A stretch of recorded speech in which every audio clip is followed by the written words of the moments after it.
We begin this week's review with a story from Anadarko, where a community came together to grieve the loss of two elementary school students. A community prayer walk was held Monday evening, beginning at Mission Elementary and concluding at the middle school with prayer and music. The Kiowa Tribe Prevention Network, Kiowa Alcohol, Drug Addictions and Prevention, and other organizations were present to offer resources and support to anyone in need. A candlelight vigil was also held Tuesday night in downtown Anadarko. Our thoughts remain with the families, the students, and the entire Anadarko community during this difficult time. Also, this week, Lawton residents will be paying more for water and sewer services starting this summer. In a 6-2 vote, the Lawton City Council approved a resolution to increase the city's water and sewer rates. The amount each household pays will vary based on how much water they use. Those who use more will pay more. As an example, provided in the council's agenda packet, a household using 5,000 gallons of water per month would see approximately a $12 increase in their monthly utility bill. Ward 2 Councilman Taryn Epps noted the tiered structure gives residents on tighter budgets the ability to reduce their water consumption to lessen the financial impact. The new rates go into effect July 1st. The council also approved a $248,000 change order for the Lake Ellsworth Spillway project, bringing the total cost to approximately $1.2 million. And the council voted to allow the Library of Tomorrow Committee to develop its own scope of work to evaluate the future of Lawton's library facilities, subject to final council ratification.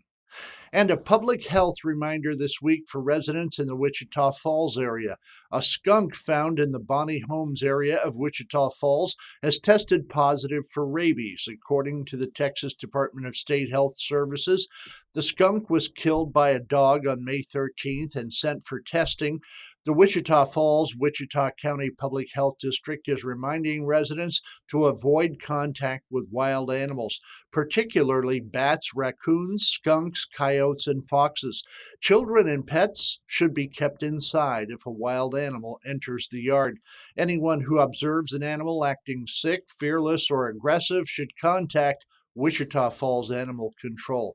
All pets, including dogs, cats, and ferrets, should be current on their rabies vaccinations as required by Texas state law. If you or someone you know is bitten, contact a physician or the Wichita Falls, Wichita County Public Health District immediately.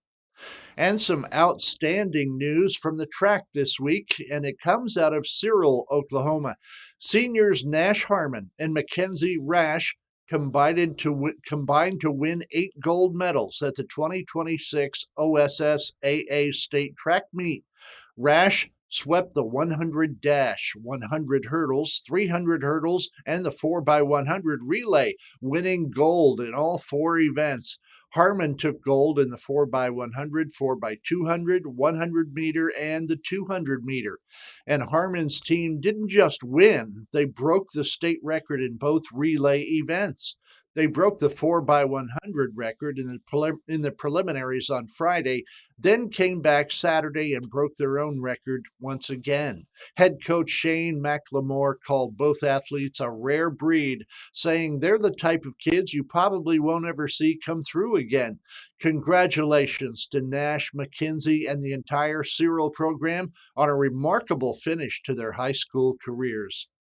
And finally, in our local look, a Lawton area artist with Comanche and Kiowa roots who has spent years preserving Native American stories through his paintings. 7 News reporter Ree Kirksey has that story. This is where Edmund Hoosier stores his paintings, and one thing becomes clear. Every piece on these walls has a story behind it. Edmund grew up in Medicine Park. His interest in art started with sketches as a kid, but didn't become a passion until later in life. As I got older, stories kind of came to me, and I really didn't paint seriously Native American paintings until 2013. That same year, everything changed. My wife was diagnosed with breast cancer. She had a mastectomy, and she was in the process of healing. So we were pretty much homebound, And to kind of keep me occupied, I started painting. Then his wife's health insurance was canceled. Through the struggles, Edmund kept painting 2 canvases a week until an art show gave him his big break. I sold half of what I had, probably about 40 pictures. I sold maybe 30 of them, maybe a little bit less, and we had enough money accumulated so that every time she had a procedure, we would pay cash. With a Comanche and Kiowa background, Hoosier says that experience deepened his purpose. He feels a responsibility to preserve Native stories through his art, stories his ancestors lived and stories being lived right now. After I'm gone, after I've been long gone, I know that people will have some of my paintings hanging up, and they'll remember the stories that I told them about those paintings, and I think that's how we keep it going. For Edmund, every painting is proof, even in the darkest moments, there is something worth creating and something worth saving. For 7 News, I'm Ree Kirksey. And now at the state level, Oklahoma Senator James Langford sat down with 7 News this week to address 3 of the most pressing issues facing Congress and Oklahoma families.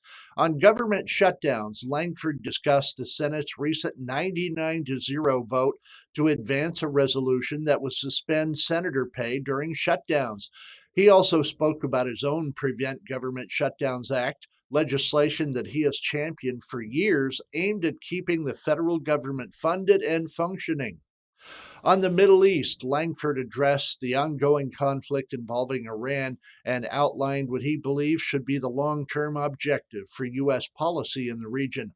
And on rising costs, with inflation ticking back up and Oklahoma families feeling the pressure at the grocery store, the gas pump, and on their utility bills, Langford outlined what he believes Congress and the administration should be doing to ease that burden. The full interview is available at kswo.com. Also this week at the state level, Governor Kevin Stitt has launched a new webpage dedicated to his 2026 vetoes. The site provides Oklahomans with the governor's written explanation for each piece of legislation that he's rejected this year. Stitt said the page gives residents the chance to understand his thinking on the bills that come to his desk. The webpage can be found in the article for this story at kswo.com. And lastly, a new Oklahoma law addresses what happens to the penny in cash transactions with state and local government.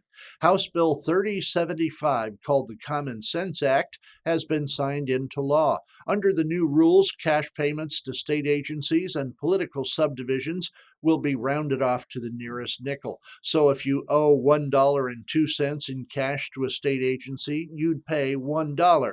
If you owe $1.03, you'd pay $1.05. It's worth noting what the law does not affect. Electronic payments, checks, and credit or debit card transactions are unchanged. Private businesses are also not impacted. The law takes effect November 1st, with political subdivisions having until July of next year to comply. And as always, we wrap up this week's review with some good news from right here in the community. A creative fundraiser is underway this week at the Cash Road branch of Arvest Bank in Lawton, and it benefits the Lawton Food Bank. The sale features sourdough starter in a mason jar for $5, complete with a free recipe and tips on keeping the starter alive. Plants are available for $3 along with a variety of other items, including pens, coasters, wristlets, bookmarks, straw toppers, and keychains. All proceeds go directly to the Lawton Food Bank. The sale runs through Friday at 5 p.m. Also this week, if you're looking for work in Lawton, the Lawton Area Transit System has an opportunity for you. LATS is hosting a hiring event May 20th and 21st at their facility at 611 Southwest Bishop Road. The event runs from 10 a.m. to 2 p.m. both days. LATS is currently hiring for drivers, dispatchers, detailers, supervisors, and diesel mechanics. Attendees can meet the team, ask questions in person, and learn about open positions. And lastly, the city of Duncan will have a familiar face leading its operations for another year. City Manager Chris Deal's annual contract has been renewed with the announcement made during this week's Duncan City Council meeting by the mayor, vice mayor, and multiple council members. Deal's new contract officially begins June 6th. In a statement, Deal said he looks forward to continuing to serve Duncan, a city he called home his entire life, and expressed gratitude for the council's continued trust. And that's your 7 News review for this week. For full coverage on any of these stories, go to kswo.com. I'm Dave Hunter. Have a great weekend, Southwest Oklahoma.